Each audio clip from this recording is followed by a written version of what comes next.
Então, na sequência, abra sua Bíblia mais uma vez, por favor.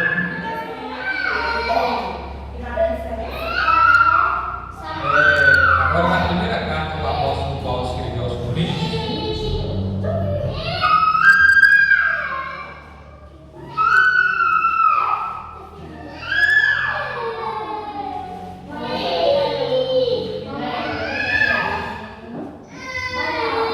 Primeira carta que o apóstolo Paulo escreveu aos Coríntios,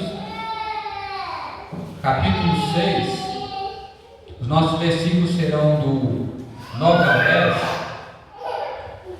E aí nós vamos continuar a nos manter como base textual para agora todo o desenvolvimento da mensagem que aqui será exposta. Lembrando que Deus já tem falado ao nosso coração através das canções, mas agora que você possa continuar com a sua atenção redobrada para possamos também ouvirmos aquilo que o nosso bom Deus que aqui está, já falando ao nosso coração através do seu Espírito, mediante a sua palavra, há de continuar nos comunicar agora através da mensagem. Vamos ficar de fora. Preste bem atenção. Para tudo aquilo que gostamos, assim, fazendo referência às coisas boas, especificamente assim, às vezes uma data comemorativa, algumas coisas que acontecem que envolvem as pessoas, e aí de repente, por algum motivo, ficamos de fora. E isso é muito ruim, gera uma insatisfação, uma tristeza no nosso coração, pelo fato de nós não estarmos ali participando de alguma coisa que entendemos que vai contribuir em prol do nosso crescimento ou realização, nos ajudar de alguma forma. O exemplo cotidiano e contemporâneo é o Enem. O Enem, ele é assim, propagado e cobiçado o ano inteiro por todos aqueles que vão prestar o Enem. E assim, é interessante que principalmente a questão do horário, isso vai sendo divulgado o tempo todo e alertando aqueles participantes, falando a respeito de que depois de determinada hora o portão é fechado. E pelo fato de que muitas pessoas ficaram de fora, então essas pessoas elas são orientadas para que elas venham se preparar para que quando o momento chegar, elas não venham correr o equívoco de ficarem tratadas e perder a prova. Tem que sair mais cedo, lembrando que a lotação pode atrasar, o ônibus pode quebrar, uma série de coisas pode acontecer, ou seja, contratempo. Mas é interessante o seguinte, que quando Deus quer, sempre vai haver outra oportunidade. De repente eu, você, outras pessoas podem estar corrigindo isso aí e prestando a prova. Mas há alguns acontecimentos bíblicos de extrema importância que vai acontecer uma vez só. Quem ficar de fora e essa oportunidade passar, a nível de ilustração, isso é, o portão fechar, a porta for trancada, isso é, a porta da graça fechar, então não vai haver mais oportunidade. A grosso modo, falando rapidamente um pouco desse panorama da primeira carta que o apóstolo Paulo escreve aos Coríntios, aqui é uma igreja gentílica. Ela se converte, lembrando que Paulo, o apóstolo nascido fora do tempo, ele foi separado principalmente para o ministério gentil. E aí essa cidade portuária, a nível de exemplo também, mais ou menos igual a Montes Claros, recebia todo tipo de gente. E lá havia muito paganismo, muita prostituição e uma série de coisas que era abominação diante do Senhor. Para falar melhor, era pecado, escandalosamente pecado. Não seria diferente hoje na vida cotidiana. Muitas coisas até legalizadas, que passam aos olhos das pessoas, e isso virou normal, mas até diante de Deus, nos dias atuais, é pecado. Então o apóstolo Paulo, trazendo essas duas cartas, especificamente essa primeira, para essa igreja jovem, esse grupo de irmãos que estava compondo o corpo de Cristo ali, e lembrando você que era um pessoal muito talentoso, mas imaturo. Então é por isso que o apóstolo Paulo, ele vem trazer uma série de orientações. Se temos aqui, entre todas as coisas boas da Bíblia, algo de ser usado, usufruído e utilizado para a igreja, principalmente em trabalhos que estão iniciando, ou trabalhos também já consolidados, é a primeira carta escrita aos Coríntios. Porque o apóstolo Paulo, ele dá uma série de orientações sobre o comportamento que eles tinham lá, que é muito parecido com o comportamento das pessoas dos dias atuais. Porque assim, é de saltar os olhos, o que se parece é que a Bíblia, ela é tão atual que só muda os personagens. A história parece ser a mesma. Então, dentro desse texto aqui que nós vamos entrar, o que o apóstolo Paulo ele vai estar direcionando é uma série de argumentos, isso é, de ensinos, para orientar um povo que já era cristão. Então, quero que você se antenha nisso aqui. O apóstolo Paulo, ele não está falando para o perverso, ele não está falando para aqueles que não conhecem Jesus, ele não está falando daqueles que até então estão vivendo na prática do pecado. Ele está orientando essas pessoas agora, de fato, a continuar a mudar o seu estilo de vida. Então não dá para ficar de fora dessa. Mas ficar de fora de onde, pastor Luiz Fernando? Do reino de Deus. Todas as pessoas que cometem pecado, essas pessoas que são injustas, são ímpias, consideradas perversas, essas pessoas elas são imorais, essas pessoas são profanas, idólatras, e uma série de colocações que temos, principalmente aqui que Paulo dá, a respeito de abominações que eles cometem e que Deus desagrada pelo fato que desobedecem a sua palavra. Então, qual é? Já nesse primeiro momento aqui, o que devemos saber primeiro é que precisamos de arrependimento. Uma vez sendo orientado, sabendo que isso aqui Deus Ele não quer, isso aqui é desobediência à sua palavra, isso aqui Deus não corrobora. O que devemos entender é: temos que mudar, porque senão seremos punidos, nós não subiremos para o reino, pelo contrário, seremos condenados com os justos, os impiedosos. E é isso que devemos entender. E independente do tempo, independente de como está a formação da sociedade atual, a palavra de Deus ela não se sujeita, a palavra de Deus ela não se modela aquilo que as pessoas estão vivendo no momento. Pelo contrário, ela modela a sociedade, ela dá forma, ela dá caminho, ela mostra o que temos que fazer e o que não temos que fazer. Não herdarão o reino de Deus todos aqueles que procuram viver nesse tipo de prática. Está me entendendo? Por quê? Quando João Batista veio, o antecessor de Jesus, o preparador de caminho, e entendemos o porquê que ele veio, qual era a sua representação maior, quando Jesus ele dá o passo adiante, quando ele já está consolidando os planos de Deus para a salvação nele mesmo, ele vem na mesma pegada, ele vem na mesma tônica, ele vem com a mesma pregação, ele apresenta os mesmos argumentos, que é: arrepender-vos, porque o reino de Deus é chegar.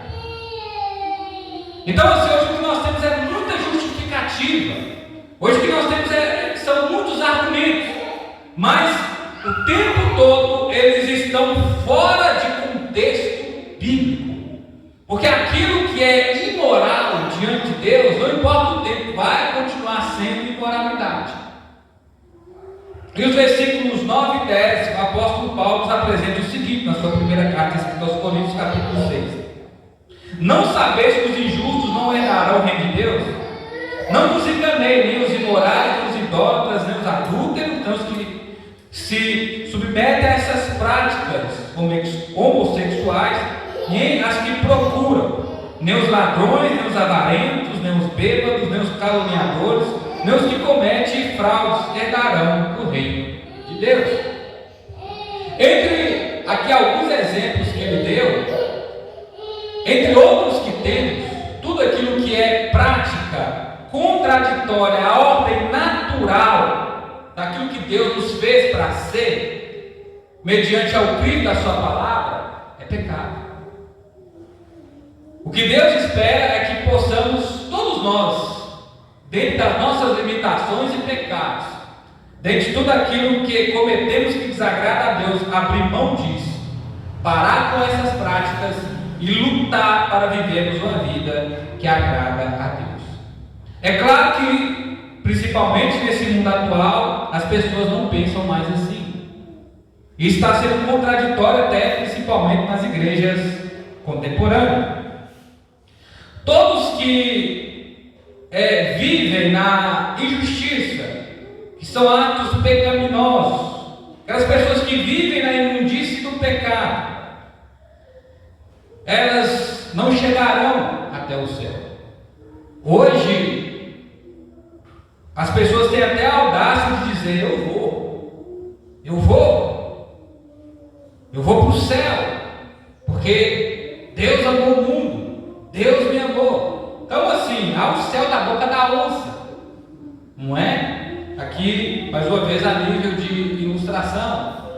Por quê? Deus sempre amou as pessoas, mas isso não quer dizer que Ele aprova o comportamento que tínhamos antes e que muitos têm até no dia de hoje. Isso não quer dizer. Se nós não formos aprovar diante de Deus, jamais estaremos com Ele. E como isso pode acontecer? Só podemos ser aprovados a partir do momento que entendemos o Evangelho e sabemos da nossa condição, que é de pecadores, sim. Ah, pastor, mas agora eu sou regenerado. Eu tenho Jesus. Você é pecador da mesma forma, mas agora você é um pecador que não vive nessas práticas mais.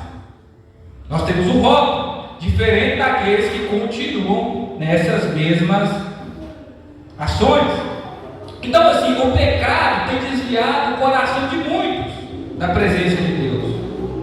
O pecado tem feito muitos se afastarem do caminho da verdade.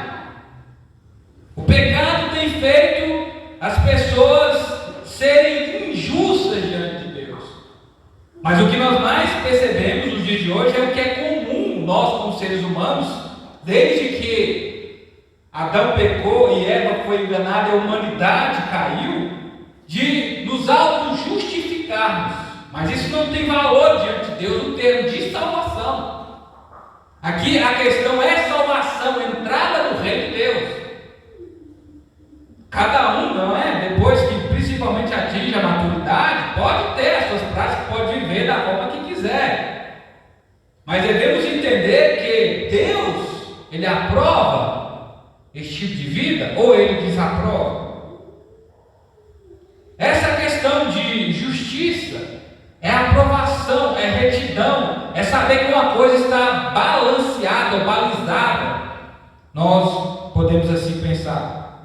Nós devemos fugir, nos afastar do pecado. Então, o que Paulo está dizendo é que essas pessoas que têm tais práticas, elas ficarão de fora, elas não entrarão no reino de Deus.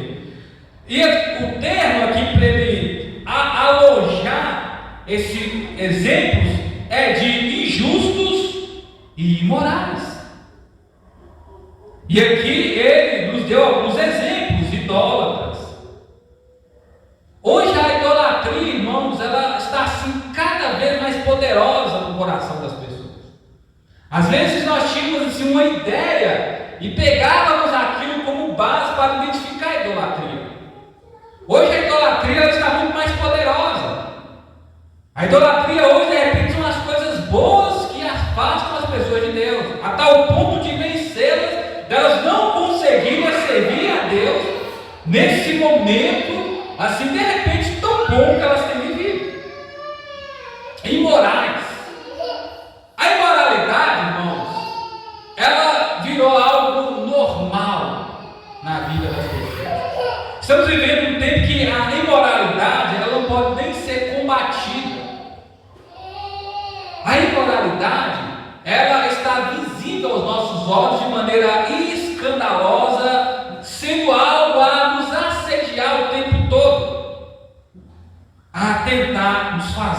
cair. Porque, como eu aqui disse, a razão que as pessoas vão dar é que Deus amou o mundo. Mas ali é a colocação de mundo, dizendo que sim, que Jesus morreu por todos. E lá fala que quem nele crê está salvo, quem não crê já está condenado. A crença em Jesus, ela é baseada em confiança a tal ponto de você desaprovar o tipo de vida que você vive, de tal maneira que você acreditar em algo que Jesus propôs a fazer. Isso é crer. Tanto que Jesus falou para os religiosos: o pecado que vocês têm é de não crer. E eles tinham a vida correta. Podemos dizer assim, idolatravam até a lei a tal ponto de não entender que ali estava o único capaz de cumpri-la e de libertar a eles, inclusive a nós e a qualquer um que crê. Era isso que Jesus estava dizendo. Há várias colocações, Jesus nos mostrando o perigo da idolatria. O culto tem que ser latria, ele tem que ser cristocêntrico, teocêntrico, mas mais do que nunca o humanismo está interferindo nos cultos, está no nosso meio, em tudo quanto é tipo de igreja que você possa imaginar. Igrejas tradicionais, igrejas pentecostais, igrejas renovadas, igrejas de tudo quanto é tipo, que se dá um nome.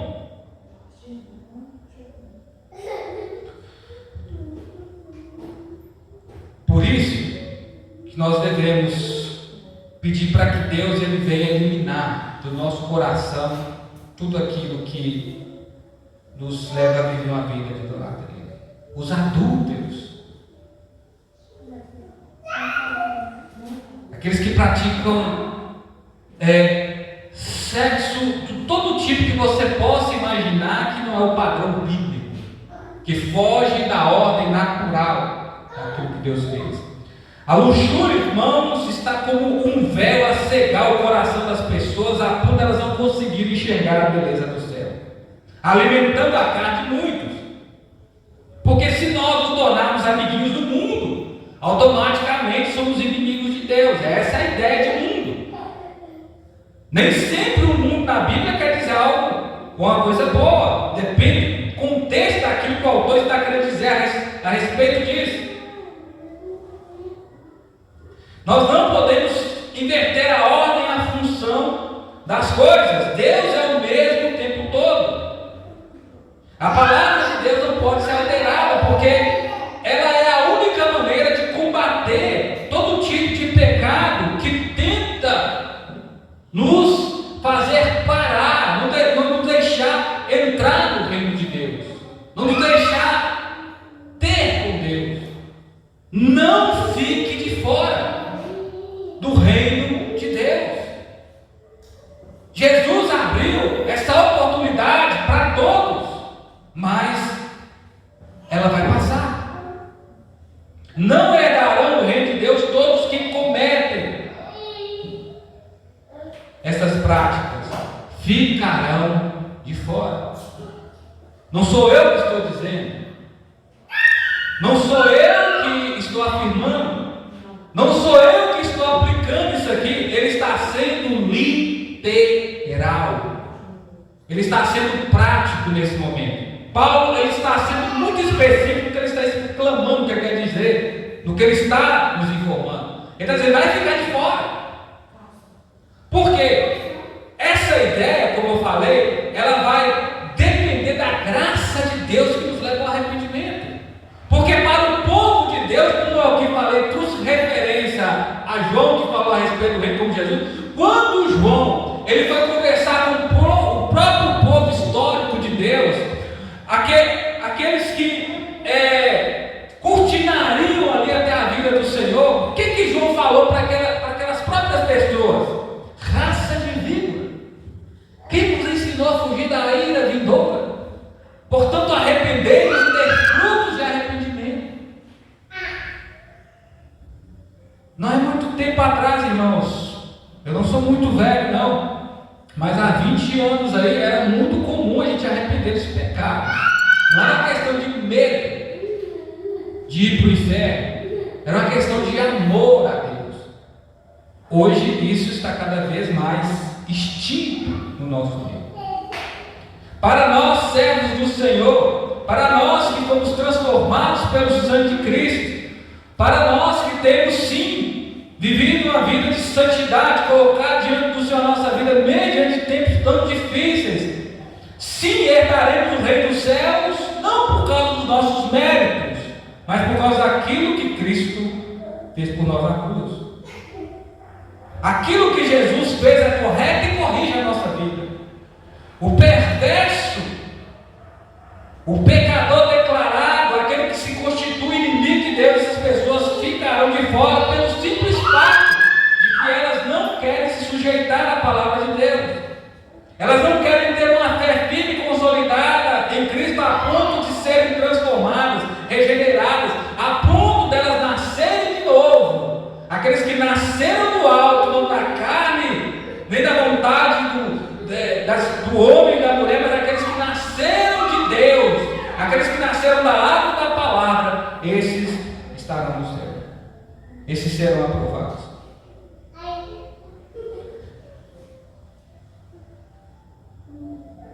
Não há como cochear em dois sentidos.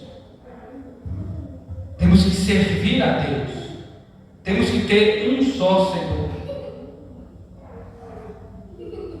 Temos que nos arrepender e abrir o nosso coração para Jesus. Não seria diferente hoje.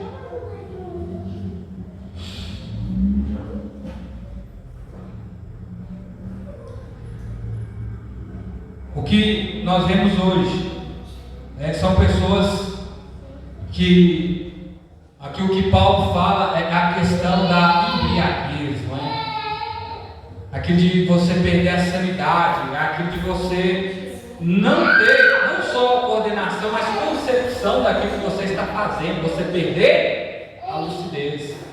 E o que Paulo vai nos orientar? E o que vale para o nosso coração nos dias de hoje? Portanto, não embriagueis com vinho, que haja contenda, mas enchei-vos do Espírito de Deus. Não é entornar o gargalo, meus irmãos, mas é encher-nos da presença de Deus.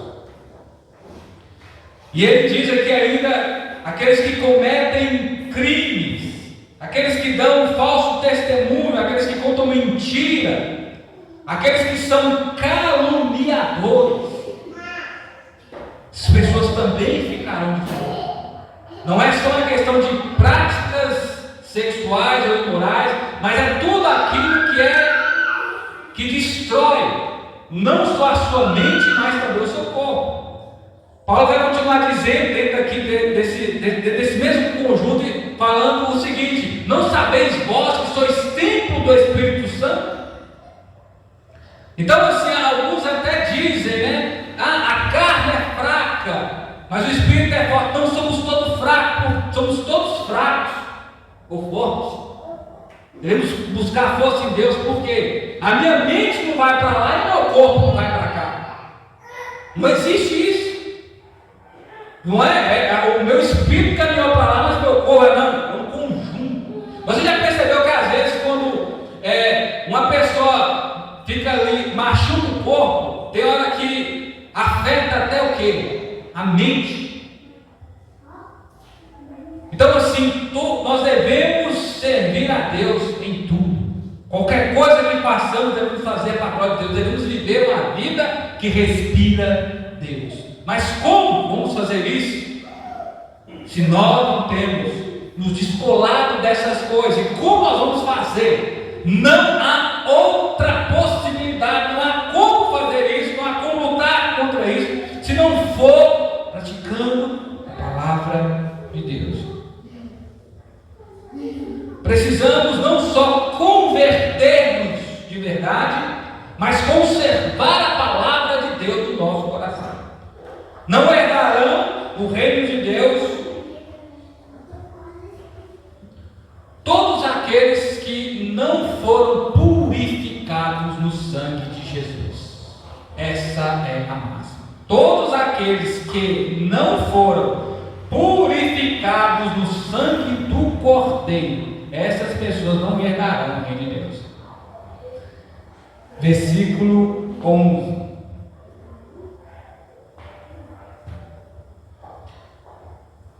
nem ladrões, nem avarentos, nem bêbados, nem caluniadores, os gananciosos, aqueles que até têm a capacidade de passar as pessoas para trás por causa de dinheiro, que cometem fraudes, são corruptas, entre outras coisas. Ele aqui usou o termo adultério. Às vezes a gente pensa que é só a prática sexual ilícita, mas se você adulterar o leite já é pecado. Você colocar água ali, você adulterar o documento. Alguns de vós eram assim. Então Paulo reconhece, algumas dessas pessoas foram retiradas dessas práticas, entre outras também que Deus nos retirou. Ele nos tirou de um lamaçal de pecado e colocou nossos pés sobre uma rocha segura. Mas fostes lavados, santificados, justificados em nome do Senhor Jesus Cristo, no Espírito do nosso Deus. Então assim, por que nós não voltamos às tais práticas? Por que elas nos incomodam? Por que lutamos contra isso? Por que nos sentimos constrangidos diante de Deus por causa disso? Porque já fomos purificados no sangue de Jesus, no sabão do lavandeiro, aquele que nos faz mais alvos do que a neve. Ele não só purificou o nosso coração, mas tem nos separado dessas coisas. Ele tem nos santificado. Ele tem nos feito vencer essas adversidades. Jesus, Ele nos tirou desse fato tão triste. Herdaremos o reino de Deus, herdaremos uma coroa de glória, porque nós somos herdeiros e co-herdeiros com Cristo Jesus, a quem nos amou sim e se entregou por nós, e que nos comprou com alto preço. Então não se venda, não negocie a sua fé, não se corrompa, porque você foi comprado por um alto preço. Não foi com isso, não com aquilo, mas através do sangue precioso de Jesus, que aplacou a ira de Deus sobre nós. Ele nos tirou do caminho da perversidão e nos levou para a estrada da luz. E Ele comprou para si todos aqueles que procedem de tribo, língua e nação, para que através do seu nome fôssemos chamados não só seus servos, seus filhos, seus amigos, mas povo teu.